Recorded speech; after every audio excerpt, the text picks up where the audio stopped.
بسم الله الرحمن الرحيم نحمده ونصلي على رسوله الكريم. So inshallah we're moving on to the Jumur.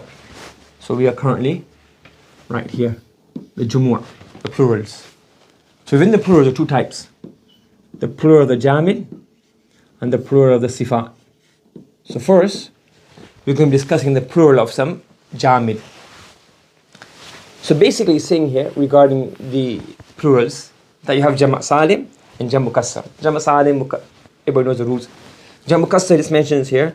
There are over Sab'a wa Ishreen, over 27, close to 30 patterns for the Mukassar. Why do you have different patterns? Two main rules. One is Ikhtilaful Lughat. So different Qaba'il use different structures. Or sometimes one plural is used in a particular context. And the second reason is Qilla and Kathra. Some patterns show qilla and some show kathra, and I discuss that when we get there inshallah. So ikhtilaful lughat doesn't really concern us too much. It's just a matter of sama'. But one point he mentions here, which he mentioned previously regarding masadir, that one word may have two masdar. And the Quran specifies, so even though linguistically it's not necessary, but the Quran uses one masdar in a particular way and another masdar in a particular way. Can you recall this? So in his example was Sama Yasumu Sawman. So if Sama Yasumu meant fast, the Quran used the word Siyam. Kutiba alaykum Siyam. And when it meant here refraining from speech, because Sawm literally means to refrain from something. When he says Siyam, it meant fasting, what we know as fasting Islamically. And Sawm meant refraining from speech, from talking. So similarly, he's saying here, he's given two examples. That there may be he's given two examples. One example here is the word Hamir. So he says here, the word Hamir is two plurals. One is Hamir and one is Humur. So the Quran has used each in a different way. The word Hamir is used, so Himar, the plural of Himar, one is Humur, one is Hamir.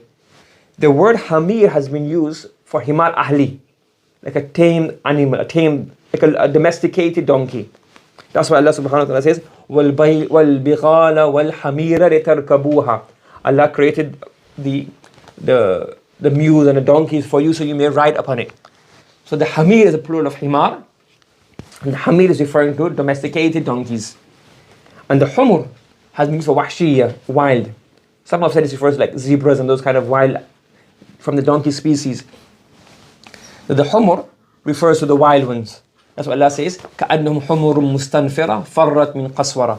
It is as though they are wild donkeys, maybe like zebras or wild donkeys, running from either a lion or running from a hunter.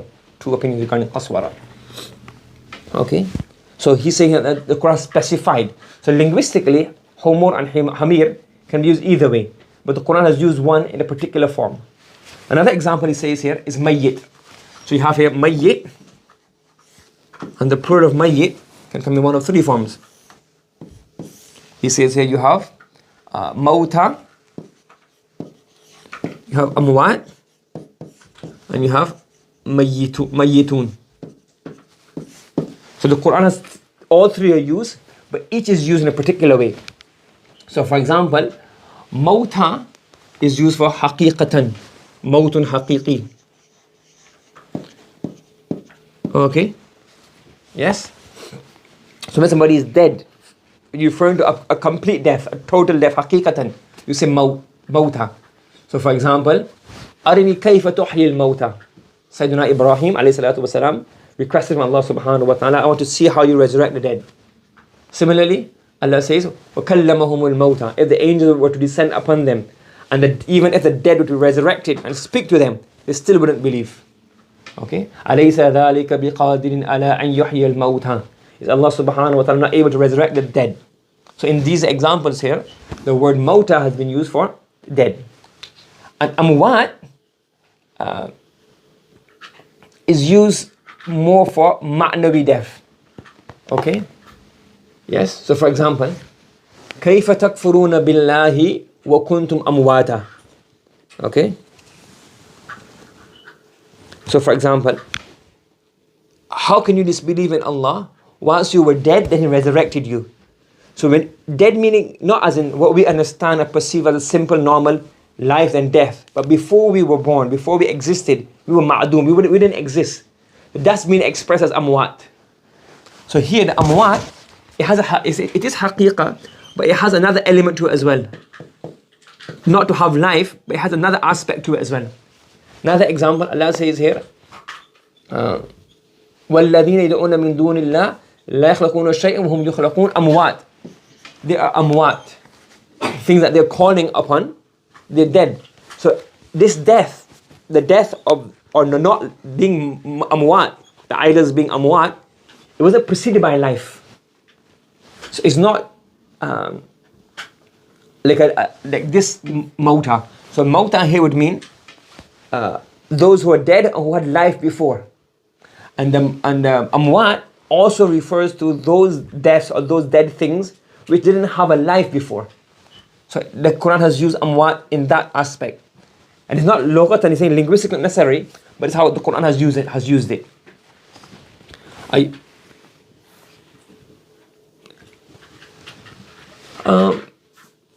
It could also be used as such if you look at it, possibly.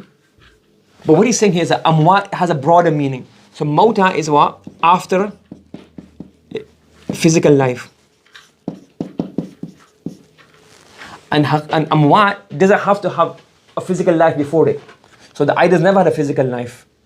So before we were created, we were amwat, but not amwat which was preceded by a physical life as we understand it to be. So yes, there was a spiritual life in alam al-arwah, but we were amwat meaning non-existent. So this amwat has a broader meaning.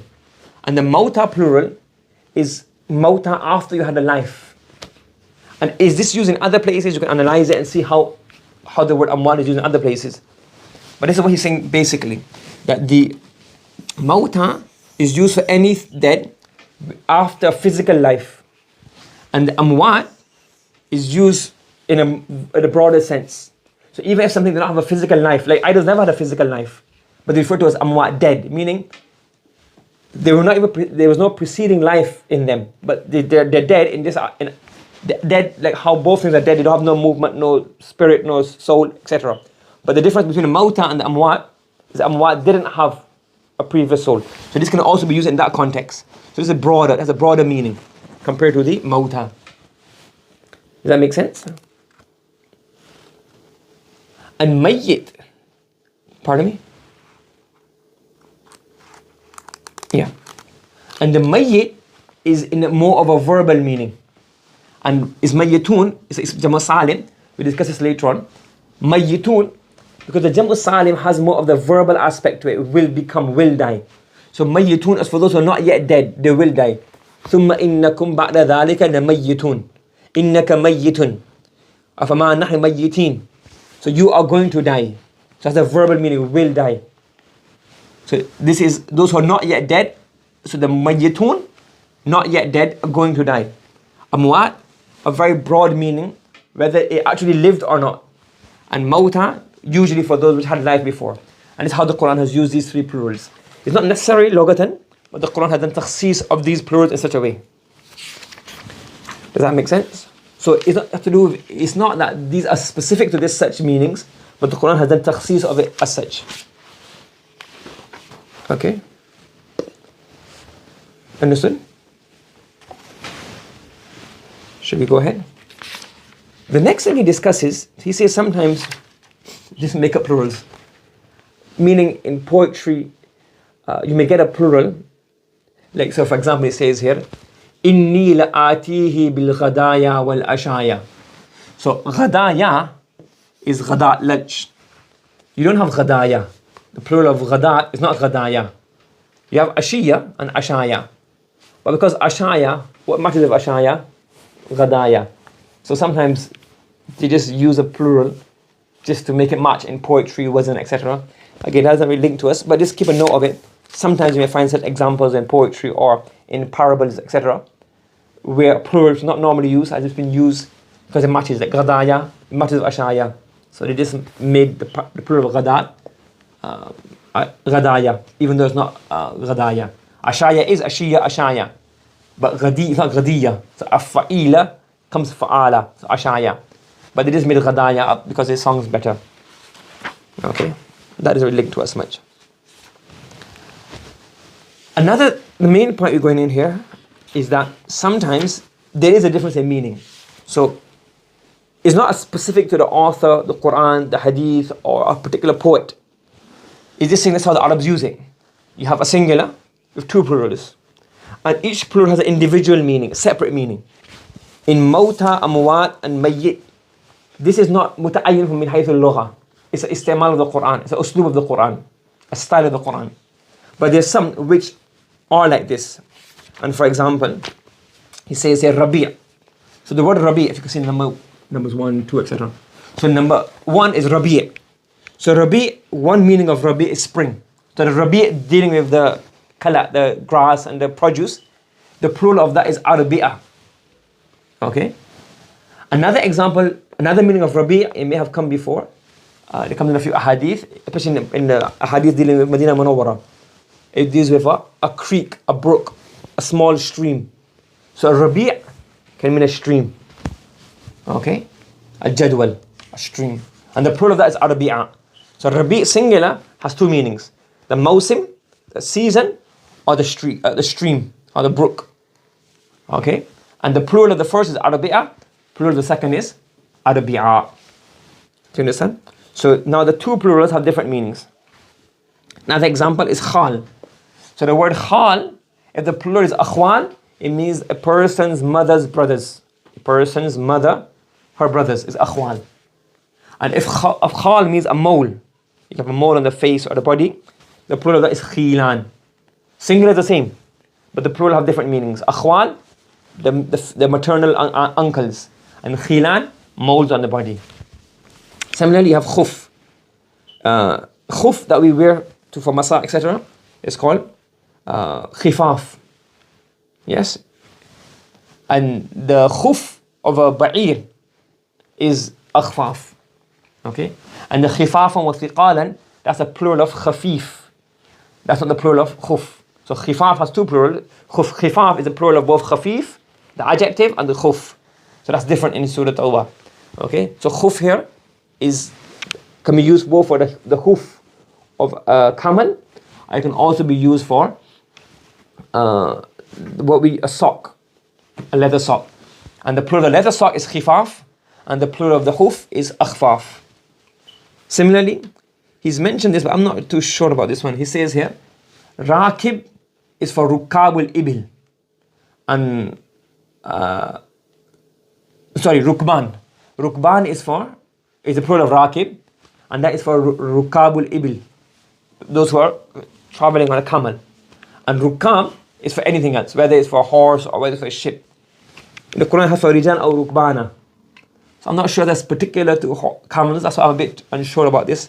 Number 4, and his application. I'm not sure if it is correct. Because in the Quran for Rijan is general. If in khiftum for Rijan or Rukbana. And it's not makhsus bil ibil. So I'm a bit unsure about his one here. Another meaning here we have is sama. So sama can have two meanings. It can be mudhakkar and mu'annath. So sama can mean rain, and sama can also mean what is above you. Okay? Whereas sama means rain. Okay? It is usually mu'annath, and the plural is asmiya. Okay? And the jama' kathra is sumi. And sama means a covering, what's above you. Then it's mu'annath, and the plural is samawat. So samawat, sab'a samawat, the 7 heavens above us, not the rain. And if sama' anzalna minas sama'i, no. The word sama' comes in the meaning of rain some places in the Quran. Yes? So that is, a plural of that is asmiya and sumi. And when samawat means heavens, as in layers of the heavens, whatever that refers to, then that becomes what? Samawat. Are you following? So different words can have a singular, plural, same singular, but the plural when they depict a different meaning. And the mufrad is mushtarak, is equivocal, meaning what has two or more meanings. Another example he gives of this is what? You've got a few more examples, but the last example we discuss is the word kuffar and kafara. So the word kuffar, you say the word kuffar, both are the plural of kafir. Okay, but kafir, okay, kafara, so kuffar is usually in the meaning of opposite of disbelief. So kuffar are those who don't believe. And kafara is usually used in the meaning of ungratefulness. So you have kafir, singular, and plural, two possible plurals. One is kuffar, those who conceal belief, they don't believe. And kafara, ay kufranu ni'mah, to be ungrateful. So you're saying that the plural, kuffar, is in those who don't believe in Allah subhanahu wa ta'ala. And the kafara are those who are ungrateful. So one word, the singular, has two meanings. Kafir can mean one who doesn't believe, and it can also mean one who's ungrateful. When you have the plural, then each word has its own meaning. One meaning is ungrateful, which is kafara, and the meaning of disbelief is kuffar. Okay? We'll continue from here tomorrow, inshallah. Subhanallah bihamdi, subhanakallahumma wa bihamdika, ashhadu an la ilaha illa anta, nastaghfiruka wa natubu ilayk. Bismillahir Rahmanir Rahim. Nahmaduhu wa nusalli ala rasulihil kareem. So moving on, today inshallah, we'll be discussing something called Jam'ul Qilla and Jam'ul Kathra. So what the Arabs have devised, we've done this briefly in Hidayat Nahwa as well, is they've devised different plurals to imply different meanings. So for example, you will have a mufrad word, you'll have its muthanna form, then you have a jama'. Okay? And the jama' can have two types. One jama' is called qilla, and one jama' is called kathra. The qilla is a plural, because any plural is equal to 3 plus 3 or more, it's called plural. The jam'ul qilla is refers to 3 to 10, and kathra refers to more than 10. So you have here mufrad. This is how it works in theory. Okay? Yes? So for example, you can have a word like bahrun. So bahrun, simple word, bahrun. So word bahrun means ocean. There are plurals for this. One plural, which comes on a pattern that's specific for qilla, which we'll discuss shortly, comes right here, abhur. So abhur would refer to a plural, but because this is a pattern of jam'ul qilla, the lesser plural, therefore in theory would reply to 3 to 10. So any number of oceans which are 3 to 10. If you say here, bihar, then this will refer to oceans which are more in number, 10 plus. But this is only applicable to those words, but 2 points to remember here. This rule is flexible. It is not always necessary. It's not a very hard and fast rule. There's flexibility in this. Number 2, it's going to only apply when the word has more than one plural. If there's only one plural, then there will be no differentiation between qilla and kathra. For example, we have the word qalamun. The plural of qalam is aqlam. So in theory, aqlam is a jam'ul qilla, but there is no jam'ul kathra. So then the word aqlam would also be used for both, because you can't. There's no two options. Okay. Similarly, the word rajul is a singular. The plural is rijal, and rijal is a jam'ul kathra pattern. But because there is no jam'ul qilla pattern, so you don't have this luxury here to use a different plural to imply or refer to different meanings. Have you understood? Yes? So what are these patterns? They are 1, 2, 3, 4, 5 patterns. What are the 4? Af'ul, like ashhur. Shahrun, one plural is ashhur. Af'al, like aqlam or ashyakh. Af'ila, like ghurab, aghriba. And fi'la, like fitya and shikha. Okay? And another pattern not mentioned here, and next page, is jam'ul salim, whether it's mudhakkar or mu'annas. If that's jam'ul salim, whether mudhakkar or mu'annath, this can also refer to a qilla. So for example, we look at a few words here. We have the word ardun is singular. And then what's the plural of this? Ardun. So khilafun lil qiyas, ardun is usually, the waw nun plural is usually used for ulul ilm or ulul aqal. But the word ardun is khilafun lil qiyas. So the word ardun is a salim form. But it also has a plural of aradin. Okay? So now because it has both a salim plural and a mukassar plural, we will say that this salim is for qillah. Similarly, we have another example here. Sumbulatun. Sumbula. So one plural is sumbulat, and the other plural is what? Sanabil. So we say sumbulat refers to qillah and sanabil refers to kathra. We have muslimun. There's only salim. Muslimun. There is no broken plural. So this muslimun will refer to both. It wouldn't be differentiation between the qillah and kathra in this aspect. The qillah and kathra will only apply when there's an option of using mukassar and salim. Then in opposition to the mukassar, the salim will be qillah. If there's no mukassar, then you would just have to use one. So muslimatun, muslimat, there's no mukassar for muslimat. So then muslimat will be like aqlam and rijal. It will be used for both. Does that make sense? Is it clearer than yesterday? Yes? Okay, right. Now, moving on from this, we'll discuss this khataya and khati'at example in a Quranic verse later on. But let's look at the word sanabil and sumbulat. Now remember, when you say kathra and qillah, this rule is flexible. So the kathra and qillah, it doesn't necessarily have to be to the T. You can have, like in balagha, like for example, we use an amr when you don't intend an amr. We use a fa'al mudari when you don't intend mudari, we intend an amr. So what we're saying here, we can use a kathra or a qillah when it's not really kathra or qillah, but we want to imply kathra or imply qillah. Yes? Okay? So for example, let's say for example, let's use the same word of ardun. Okay? You want to say now, somebody has a lot of land.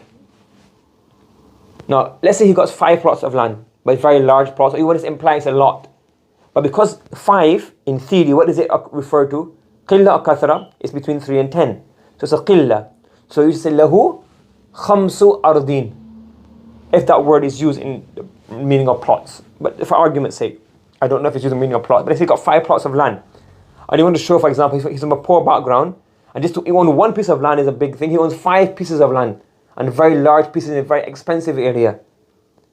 Now instead of saying so ardun is for qillah, isn't it? But if you want to imply kathra, even though in theory it's qillah, you want to show that this is still abundant, you could use what? The aradi plural. Lahu khamsatu khamsu aradin. Do you understand? And if, for example, somebody has he gave 20 plots of land to charity, but he's a billionaire. So 20 plots of land is nothing for him, because he owns thousands of acres of land. Then what could you use here? The jam'ul qillah, to imply that's nothing for him. So similarly here in this verse, in these 2 verses we have here, we have one verse is, both says sab'a. So because both is 7, so both should be qillah. But when Allah subhanahu wa ta'ala is talking about the virtues of spending in the path of Allah subhanahu wa ta'ala, Allah subhanahu wa ta'ala expresses this meaning by using sab'a sanabil. 7 sanabil. 7 plots of 7 ears of corn. And when Allah subhanahu wa ta'ala expresses how the way the Egyptian king saw his dream, he said, sab'a sumbulat. I saw 7 sumbulat, 7 ears of corn. Now in theory, sab'a is 7, this is 7, this is both between 3 and 10. So it should be jam'ul qillah. So the qillah is sanabil or sumbulat. Which one is the qillah? The sumbulat is qillah. Okay, so here there's no balagha element to it. It's just simple. He saw 7 ears of corn, so sab'a sumbulat. But Allah subhanahu wa ta'ala wants to say, well, when you spend, you will have a lot. So as the spending example in the parable is like what? You have one seed and it grows 7 ears. And within each ear or each stem, there's loads and loads of seeds. So because kathra is maqsood in this tashbih and this parable, use the word sanabil. So even though in theory both is 3 to 10 because sab and saba, but the maqsood of this verse is takthir. So Allah subhanahu wa ta'ala, He uses the word sanabil. And the same thing happens with khataya and qatiyat, we discuss later on. Okay? Ji.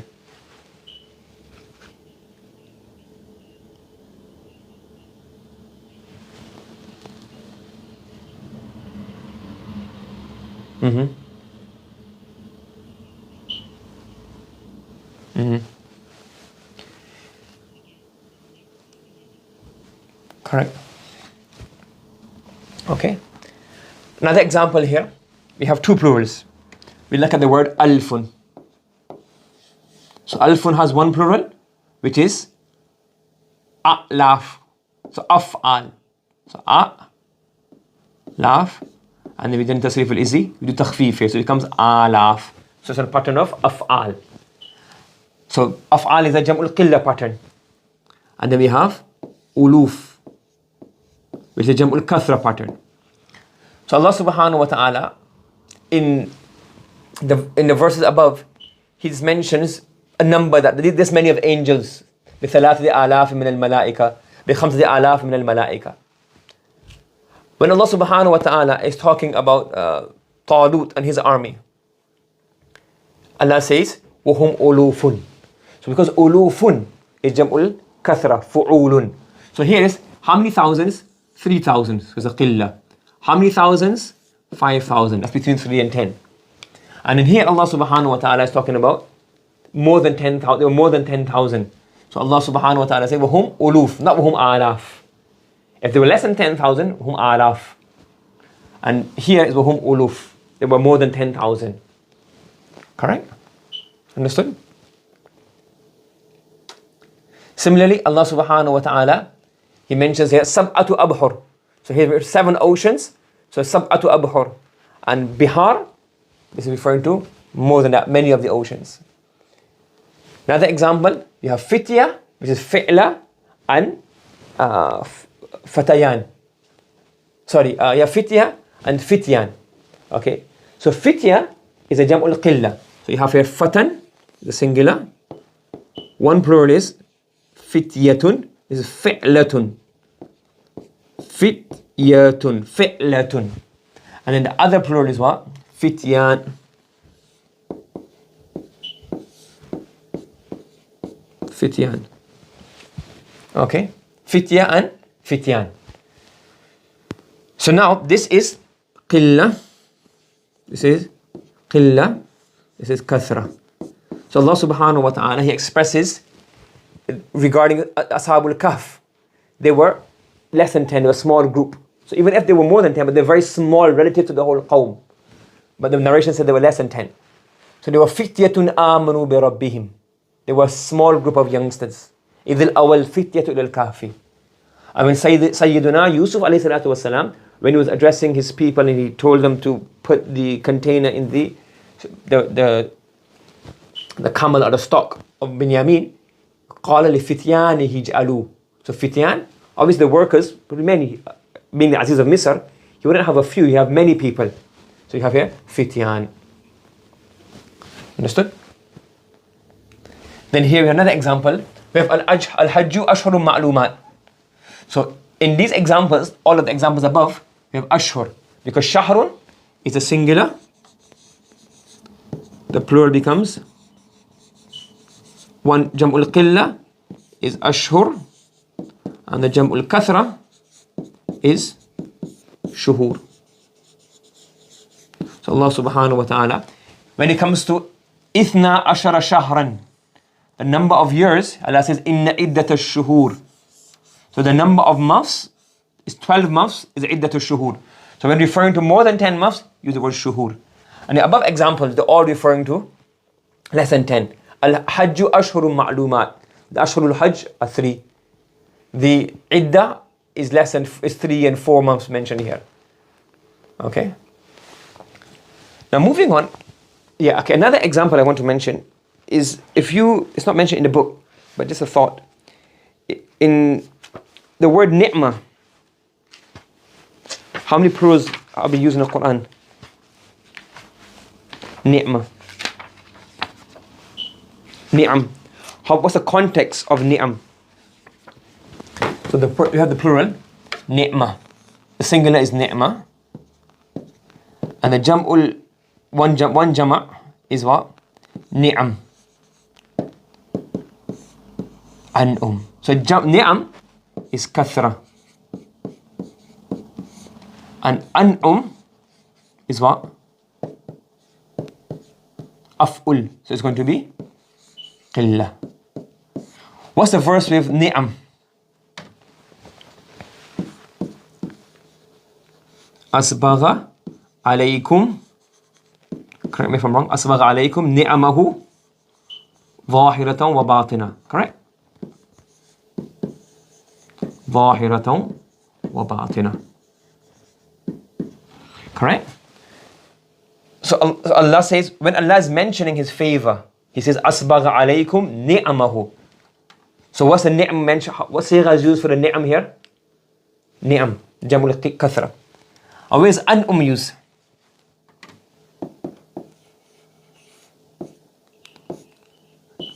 So shakiran li'an'umihi. So when Allah subhanahu wa ta'ala is referring to Sayyidina Ibrahim and I think Dawood, I think the two of them, Ibrahim as-salam, he says shakiran li'an'umi. So why is jam'ul qilla used there? And why is jam'ul kathra used here? So here we have a qilla, an'um, and here we have a jam'ul kathra. So why Allah subhanahu wa ta'ala use an'um for the khalq, the makhluq, and He has used ni'am for His own blessings. So they are thankful for an'um, and He has bestowed ni'am. Any thoughts?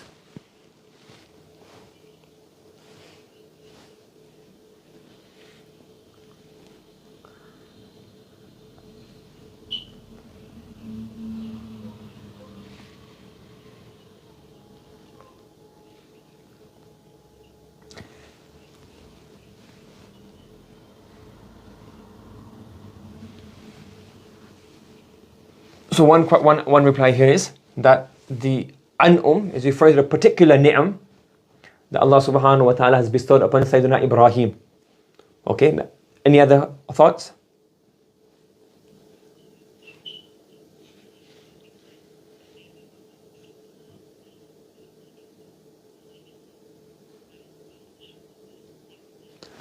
I'm more inclined towards what you're saying. What about an'um?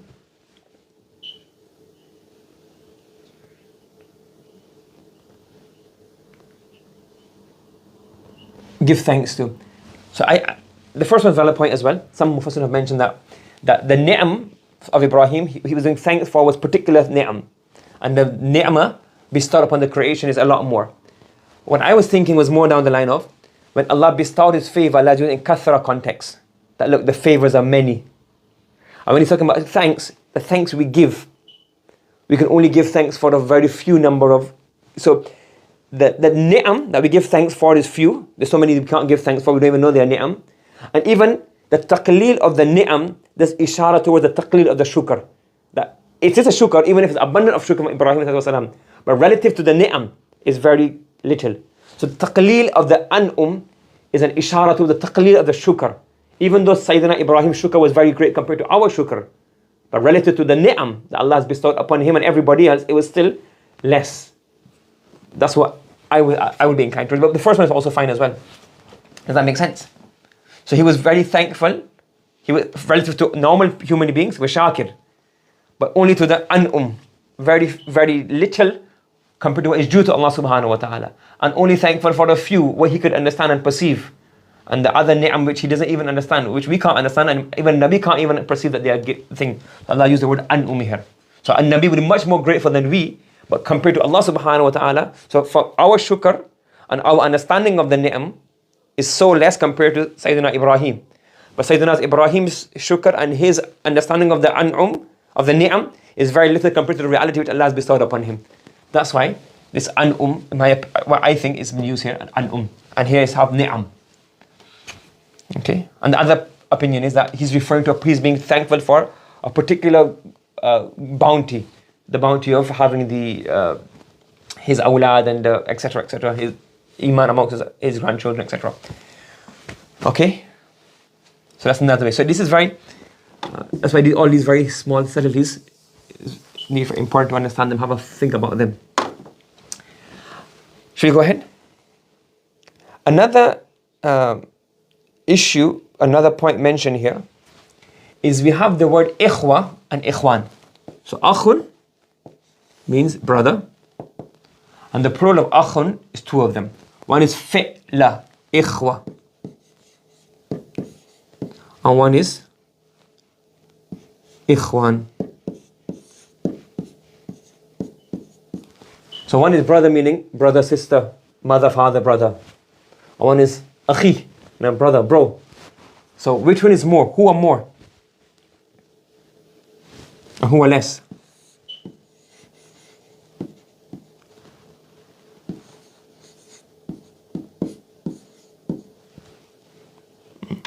So the blood relation, the blood brothers are obviously always going to be less than the social or friendship brothers, correct? So that's why it's not based on this, but it's not, so based on this principle that the lesser brothers are the blood brothers, and the friends and compatriots and comrades and akhi, they're going to be more. So generally, because of this, ikhwa has more often than not been used in the Quran to refer to blood brothers. And ikhwan has then been used to refer to like ukhuwa. Okay? So for example, he gives a few examples here. So if you go on here, next verse. وَجَاءَ إِخْوَةُ يُوسُف. So even though there were أَحَدَ أَشَرَةَ, but not all of them came. So only 10, less than 10 came. Okay? So, but even then, even if there were more than 10, relative to ikhwan, so again, relative kasra and qilla. So now the word ikhwa is used for the brothers of Yusuf. Similarly, in one, وَكَانَ لَهُ إِخْوَةٌ, Allah's talking here about inheritance. If a person passes away, he has no children, no father, grandfather, and no children. Then if he has ikhwa, he has brothers, then they will inherit. So again, ikhwa is blood brothers, they'll be less than, so the word ikhwa is used here for blood relations. In one place, Allah subhanahu wa ta'ala has used the word ikhwa to refer to mu'minun. So إِنَّمَا الْمُؤْمِنُونَ إِخْوَةٌ. So the jam'ul qilla has been mentioned. So one way of looking at this is that Allah is trying to imply here that the ikhwa, the blood brothers, they should be what? The Muslims, they should be like blood brothers, very close. Or it could refer to that the mu'minun are always less. They're always less in number. So that's why you refer to the ikhwa. So even though they're many, but relative to non-believers, they'll be less in number. And the al-mu'minun, the real believers, the true believers, they're going to be less. So you have the word ikhwa. So either for blood or qilla. Correct? Yes?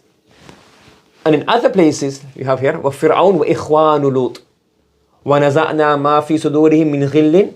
So Allah says, Fir'aun and the brothers of Lut, meaning his comrades, the people, his society, his community, his qawm.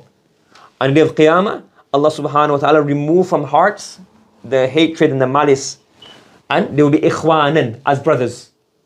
Because in Jannah, here is not real brothers. Okay, فَأَصْبَحْتُم مِّن نِعْمَةِ إِخْوَانًا, the kathra has been used here. So again, because the Ansar and the Aus and Khazraj were at war, so they became ikhwana. So again, the kathra has been used in this form.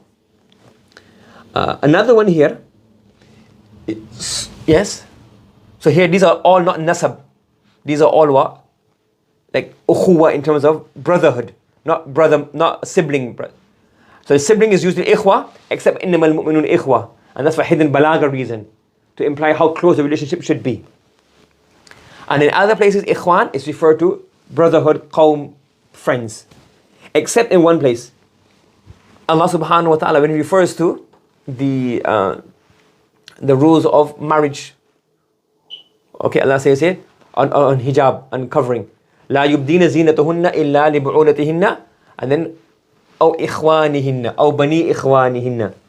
The reason I mentioned here, because إخوان, it shows kathra. So to show that this rule applies to the entire ummah, and every single person, every single female, her brother. The kathra form has been used. So even though it refers to sibling brother, so they don't have to conceal themselves from their brothers or the sons of their brothers. But because the kathra is maqsood here, that is really general for the entire ummah, all of the believing women. That's why the ikhwan has been used, even though it refers to brotherhood in terms of siblings, not brotherhood but siblings. So usually ikhwa is for blood relations, unless the balagha faida, and ikhwan shows kathra, so as an extension it will refer to qawm, nation, brotherhood, friendship, unless there's a specific benefit in mentioning that. Understood?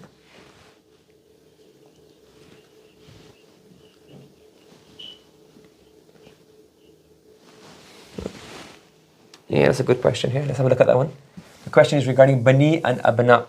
So we have here أو آبائهن أو أبنائهن, the children, أو أبناء بعولتهن أو إخوانهن أو بني إخوانهن.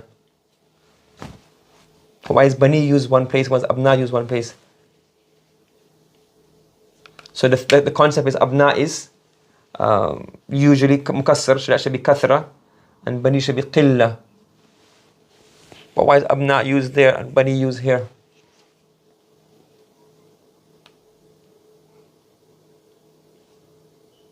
I don't know.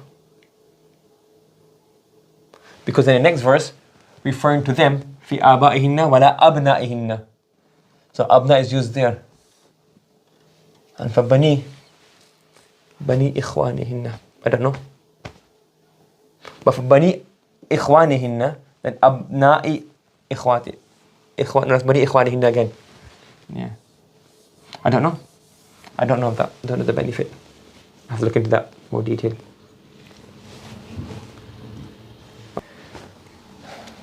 بسم الله الرحمن الرحيم نحمده ونصلي على رسوله الكريم. Moving on, what is mentioned here is that sometimes the Jam'ul Qilla and Jam'ul Kathra, they use not to show, the patterns are used not to show Kathra and Qilla, but rather to show difference in meaning. So for example, so you have different parts, you have two plurals. One plural is a Qilla plural, one plural is a Kathra plural. But for example, here he's in the Quran, the word a'yun and uyun is two plurals. So a'yun is Jam'ul Qilla of af'ul, and uyun is Jam'ul Kathra. But the way these plurals have been used in the Quran is not to show Kathra and Qilla. The a'yun plural has been used for the eyes, and the uyun plural has been used for springs. Because the singular word, aynun, is mushtarak. It's equivocal, it has two meanings. One meaning is eyes, and one meaning is spring. So what Allah subhanahu wa ta'ala, what he has done, he has used the eyes meaning to have the plural of a'yun. So even though technically it is a jam'ul qilla, it doesn't refer to qilla. And the takhsis of the spring meaning has been used with the uyun plural. So he's giving a few examples here. وَاسْنَئِ الْفُلْكَ بِأَعْيُنِنَا وَاسْنَئِ الْفُلْكَ بِأَعْيُنِنَا. Okay, so build a ship in our eyes. بِأَعْيُنِنَا تَجْرِي بِأَعْيُنِنَا فَإِنَّكَ بِأَعْيُنِنَا وَلَهُمْ أَعْيُنٌ لَا يُبْصِرُونَ بِهَا أَعْيُنُهُمْ فِي غِطَاءٍ عَنْ ذِكْرِي. So all of these are what? In the meaning of eyes. And فِي جَنَّاتٍ وَعُيُونٍ here refers to springs. Correct? So he's just saying that as examples that the Quran has done takhsis. So it's not that linguistically a'yun has to mean eyes, but this has become this to clarify the difference in the meanings. Okay? Similarly, he says, and this will come up this point we discuss right now, we discuss a bit later on. What he's saying here is that we have, like for example, we have قَعَدَ يَقْعُدُ قَائِد, to sit. Okay? Now we have two plurals, the jam salim and jam mukassar. So the jam salim is qa'iduna, and the jam here is qu'ud. Jam mukassar is qu'ud. So in theory, the qa'idun should be qilla and qu'ud should be kathra. That's what it is. But it's not always used like this. Instead, the qu'ud has a particular meaning. So one qu'ud is to, one meaning is to sit. I want you to sit back. Sit back, i.e. not participate. So what's happened is that the Quran has used the word qu'ud in its literal meaning, i.e. to sit. And qa'id, not to sit down as the opposite of standing, but rather to not participate. So if you look here in Surah Buruj, النَّارِ ذَاتِ الْوَقُودِ إِذْ هُمْ عَلَيْهَا قُعُودٌ. Allah is talking about Ashabul Ukhdud, when they, Dhunuwas, when they slaughtered the believers and they threw them into trenches. So عَلَيْهَا قُعُودٌ, they were sitting on the trenches watching the event. Similarly, الَّذِينَ يَذْكُرُونَ اللَّهَ قِيَامًا وَقُعُودًا. They remember Allah subhanahu wa ta'ala while standing or while sitting. فَإِذَا قَضَيْتُمُ الصَّلَاةَ فَاذْكُرُوا اللَّهَ قِيَامًا وَقُعُودًا. And the qa'idun plural is used in the meaning of not participating, i.e. التخلف عن الجهاد, not participating in the expeditions. For example, فَاذْهَبْ أَنْتَ وَرَبُّكَ فَقَاتِلَا إِنَّا هَاهُنَا قَائِدُونَ. We're not going to participate. Okay? فَثَبَّتَهُمْ وَقِيلَ قُعُدُوا مَعَ الْقَائِدِينَ. Stay with those who stay back from the army. ذَرْنَا نَكُمْ مَعَ الْقَائِدِينَ. Leave us, let us be from those who remain behind. Don't participate in the army. Then Allah subhanahu wa ta'ala is mentioning here, وَفَضَّلَ اللَّهُ الْمُجَاهِدِينَ عَلَى الْقَائِدِينَ. So the qa'idina plural has been used particularly for not participating in jihad, and the qu'ud has been used for the literal meaning of sitting. So even though it's kathra and qilla, but the meaning is not for qilla and kathra, but it's rather for each plural has its own meaning. Go ahead.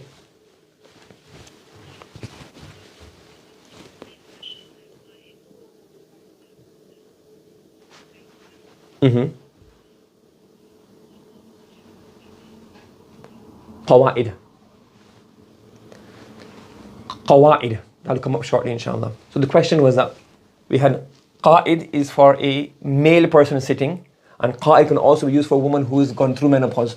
So the plural of that would be qawa'id, and that will come up in Jam' al-Mukassar shortly, inshallah.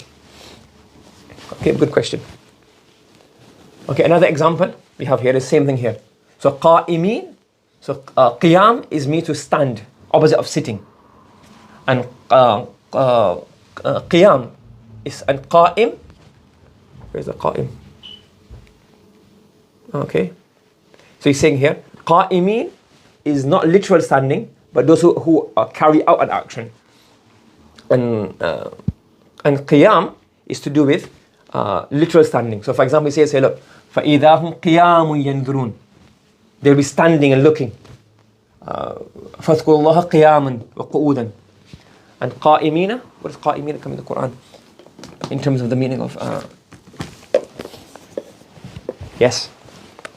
Correct. Qa'imina bil qist. So that doesn't mean to stand. That actually means what? Wal qa'imina.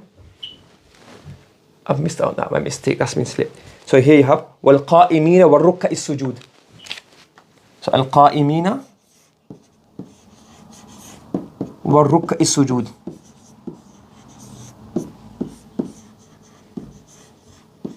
So here, qa'imin, doesn't refer to standing, it refers to musallin. To purify my house for those who perform salah, those who do ruku and sujood. But you could argue contrary here actually. You could argue actually here, know that qa'imin is part of, I guess, ta'ifina. So ta'ifina, those who perform tawaf. Qa'imina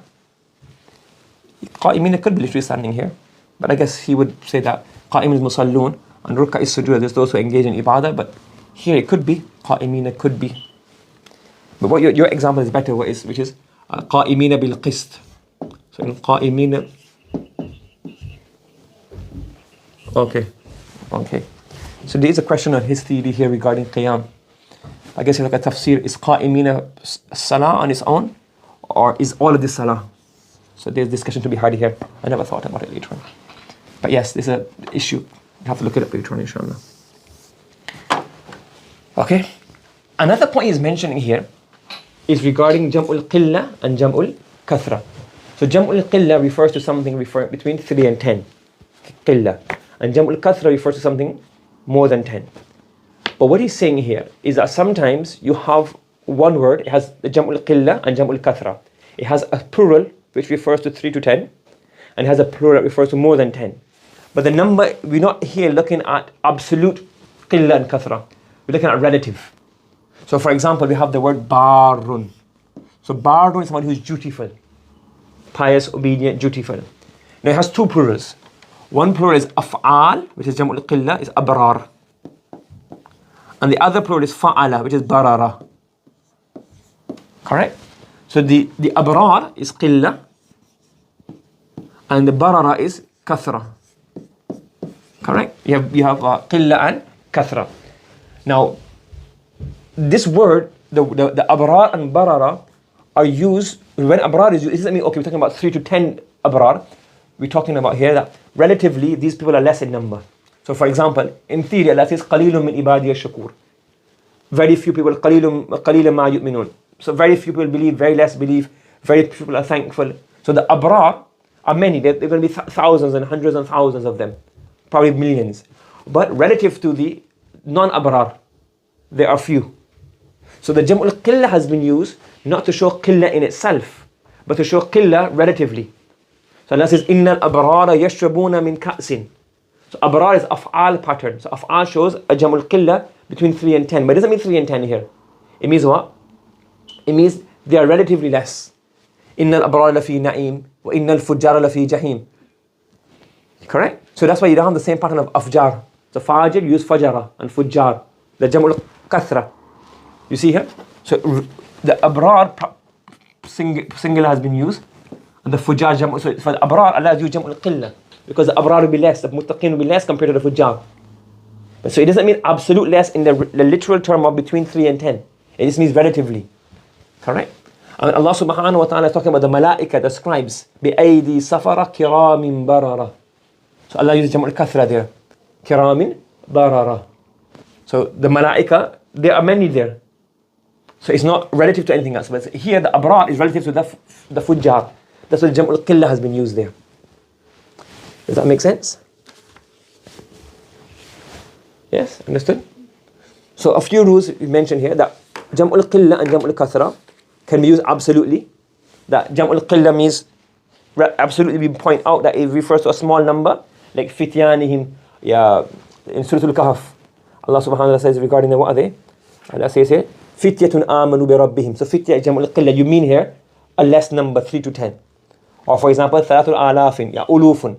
So there we actually want to imply, or we understood the implication of 3 to 10 and 10 plus. Sometimes a word doesn't have both plurals, so you have to use the same plural is used for qilla and kathra. Okay? Sometimes we go away from the qilla and kathra for balagha points, and to give additional meanings. For example, sab'a sumbulat and sab'a sanabil. The sab'a sanabil, they both have 7 and both are less than 10. But use sab'a sanabil in a place where there's targheeb and you want to imply abundance. And you have to show abundance. And sumbulat where that is not intended. And then we say sometimes Allah subhanahu wa ta'ala has chosen a jam'ul qilla for a particular meaning and a jam'ul kathra for a particular meaning, like a'yun and uyun. And thereafter, they mentioned lastly, is that sometimes the kathra and qilla is not absolute in terms of number 3 to 10, but relatively. So abrar, they're not less in terms of less than 10, but they're less compared to the fujjar. That's why the jam'ul qilla has been used for them. And where it's not intended as such, you have the barara plural. Understood? Any questions regarding the, there's one point here left remaining. So any other things left here to ask? Okay. Now one thing, yes. So now here, the one word we had left that we said that we have khati'at and khataya. So Allah subhanahu wa ta'ala, He describes the events that happened to the Banu Israel from their leaving the Egypt and before they reached Baytul Maqdis, and the events that happened in the desert of Sinai. So on the right here we have Surah Baqarah. On the left we have Surah A'raf. Now as I mentioned to you before, to understand the verse and to understand why different structures are used, they're not just haphazard, they have a particular purpose. Where is lam with tawqeed, where is no lam with tawqeed, where is taqdeem, where is ta'qeed, why? So if you look at the Surah Baqarah, okay, when Allah says the Banu Israel, the mention of the Banu Israel, what does He say? He says here, Ya Bani Israel, udhkuru ni'mati allati an'amtu alaykum. O Banu Israel, remember my favors upon you. So is this a scenario of imtinan and favor, or is it showing anger and His ghadab upon them? So look, اذكروا نعمتي التي أنعمت عليكم وإذ نجيناكم من آل فرعون. We bestowed the favor upon you, we gave you iman. At your time nobody else was believing amongst you in the whole world. Look, we gave you virtue. We saved you from Fir'aun. فرقنا بكم البحر. We split the whole ocean for you. We split the ocean for you. Then اتخذتم الإجلة. You were what? You made a big mistake. You worshipped the calf. But then what? عفونا عنكم من بعد ذلك لعلكم تشكرون. We forgave you so you can be thankful to us. Then you said لن نؤمن لك حتى نرى الله جهرة. But then what happened? We still forgave you. We still gave you life. لعلكم تشكرون. Yes. And then here, when Allah subhanahu wa ta'ala mentions the same event, He says here, وَاتَّخَذَ. So the event here of the ijla. So they took the calf, they worship the calf, yes?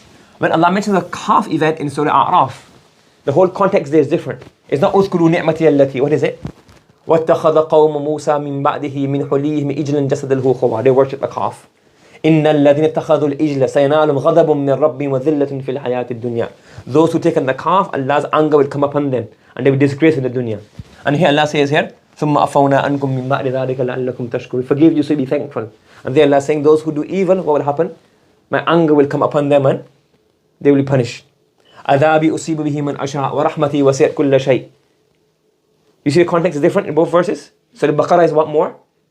Mercy, Allah is showing His mercy, compassion, His favors to Banu Israel. And then Allah says here, أُمَّةٌ بِالْحَقِّ أُمَّةٌ يَحْدُونَ بِالْحَقِّ وَبِهِ يَعْدِلُونَ. Some believe and some go astray. وَقَطَّعْنَاهُمْ إِثْنَتَيْ عَشْرَةَ أَسْبَاطًا أُمَمًا. We split them into the land into 12 different tribes. So that's like a punishment almost. So now in Surah Baqarah, Allah is mentioning His ni'mah, Allah is doing imtinan, Allah is mentioning His favors. So they did wrong, and Allah is expressing Surah Baqarah as a call to them that look, you know, I bless my favors upon you, so believe and turn away from the wrongs you're doing and believe in the last prophet. And in Surah A'raf, Allah is mentioning His displeasure at the things that they had done. So it could be the same event, we mention it in different ways, different time, different purposes. So let's say, for example, I don't know, you broke something belonging, you broke one of my, I don't know, my glasses or something. Now, if I'm talking to you, so it got me angry, you did something wrong. But when I'm talking to you in terms later, we're laughing and joking about it, the same event I can mention it in a way, in a good way, in a funny way, in a joking way. And the same event I could mention it when you break my other pair of glasses, you've done that before. Second time you brought my glasses. So the same event, but I'm mentioning two different particular scenarios for different purposes. So let's mention the same event of the Banu Israel and what they've done in the Wadi of Said, in the valley, in the desert of Sinai, but in different contexts. So accordingly, the next verses which are similar, Allah has mentioned in different contexts. So in Banu Israel, in Surah Baqarah, Allah says here, "Udkhulu hadhihi al-qaryah." Udkhulu. Now I forgot to look up udkhulu and uskunu, the difference between the two of them. So I forgot about that one. There's a difference is mentioned, but I didn't grasp it the first time, and I forgot to look up the second time. So let's leave that one. But the second part is, "Udkhulu al-baba sujjada wa qulu hitta." In the first verse, Allah says what? "Udkhulu al-baba sujjada." Enter the door of the city, prostrating, meaning humbly. So what's mentioned first in Surah Baqarah? Sujjad. Then after that, وَقُولُوا حِتَّى. Then say, Allah forgive me. And in Surah A'raf, Allah says, وَقُولُوا حِتَّى first, and then He says, Sujjad second. Now what's the hadith say? When is a person close to Allah subhanahu wa ta'ala? In sajda. So Allah is saying here, أُدْخُلُوا الْبَابَ سُجَّدًا. Allah wants a sujood, Allah makes a sujood first. Because sujood is a ni'mah. So do something is a blessing from Allah subhanahu wa ta'ala. You can do sajda to Allah subhanahu wa ta'ala. Become close to Allah subhanahu wa ta'ala. So Surah Baqarah, Allah is saying, come close to me first. Because Surah Baqarah is what? Maqam of imtinan and blessings and favors. And in Surah A'raf, Allah says what first? What to do first? Hitta. Say, forgive me. Do istighfar first. So even though both, it's the same thing. The same thing was said to them. Allah, when he's quoting, when he's referring to them, he says, hey, look, he mentions the sujjad first, because why? This is a place of imtinan. That you can do sajda first, and the hitta second. And then he mentioned the hitta first, because what? Istighfar first, because the maqam of ghadab. And you've done things to anger Allah subhanahu wa ta'ala. Even this place, but Allah has mentioned the word hitta first, because the whole Surah A'raf is Allah's anger at their misdeeds. Consequently, we have the word khataya and khati'at. So khataya is jam'ul mukassar, and a jam'ul mukassar shows what? More meaning, a deeper meaning, a more intense meaning. Is jam'ul kathra. And khati'at is jam'ul salim, and jam'ul salim, when there's an equivalent jam'ul mukassar, then we say the jam'ul mukassar will be kathra, and the jam'ul khati'at will be what? What would the khati'at be? Jam'ul salim will be qilla. So because Allah subhanahu wa ta'ala is maqamul imtinan. He mentions khatayakum. He will forgive your sins, and Allah expressed the word. Obviously Allah spoke to them in a language they understood, but Allah is expressing and narrating the story using the word khataya, because it's maqamul imtinan, favor and blessings. So he's used the word khataya to show what? Many sins. He will forgive many of your sins. Kathra, all of your sins, like khataya. Using the kathra, because this is more munasib to the maqam. And when he's mentioning, he's still promising forgiveness, but he uses the word what? Khati'at. Because khati'at is what?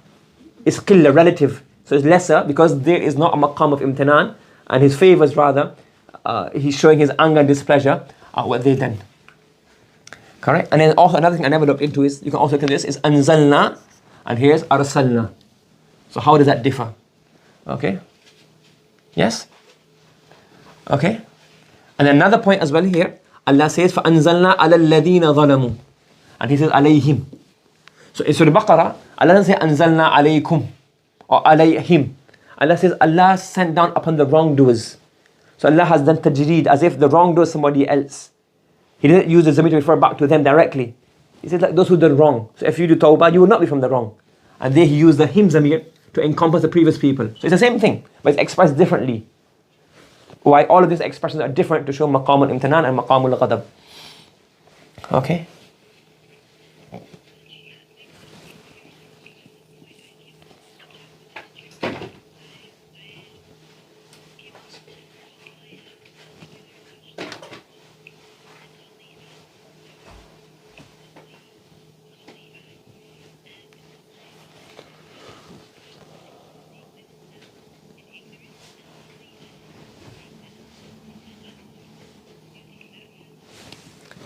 It's possible, I don't know. I didn't see that. I'm just basing it on what he said in here. I don't know.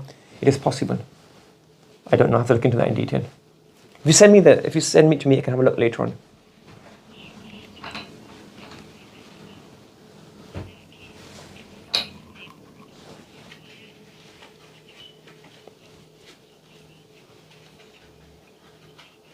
Possibly. Once it's authentic source, it could be possible as well. I'm not sure. I don't know the answer to that question. Ji.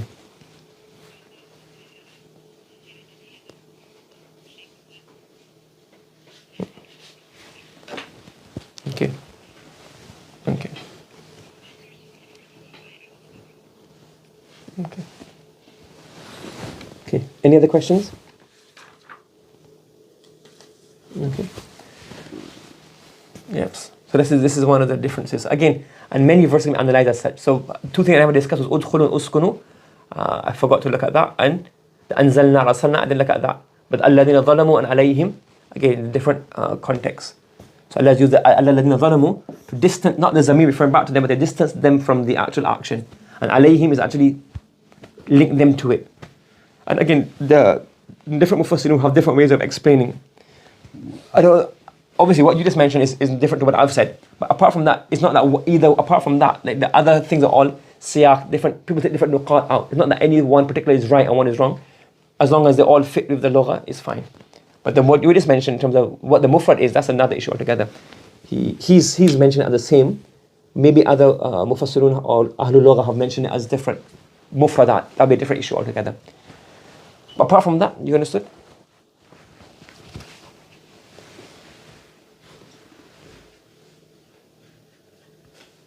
Mm-hmm.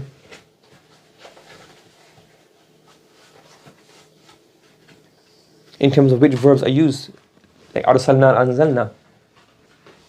I don't know of any book. But what you can mainly you will find that in books of furuq. So there's a book called al-Furuq al-Lughawiyya.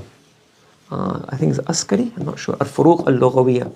So he would discuss, like for example, al-Farqu bayna al-Nuzuli wal-Irsal, al-Farqu bayna al-Khati'ati wal-Khataya, and he'll discuss in al-Furuq al-Lughawiyya. There are probably other books of Lugha as well which mention this, but I'm not aware of, not really studied that science very deep. So you do find other books that would discuss this. I'm not aware of any of Father Samrai's books that discuss this. Or he may have mentioned it, but I don't know. Okay, anything else?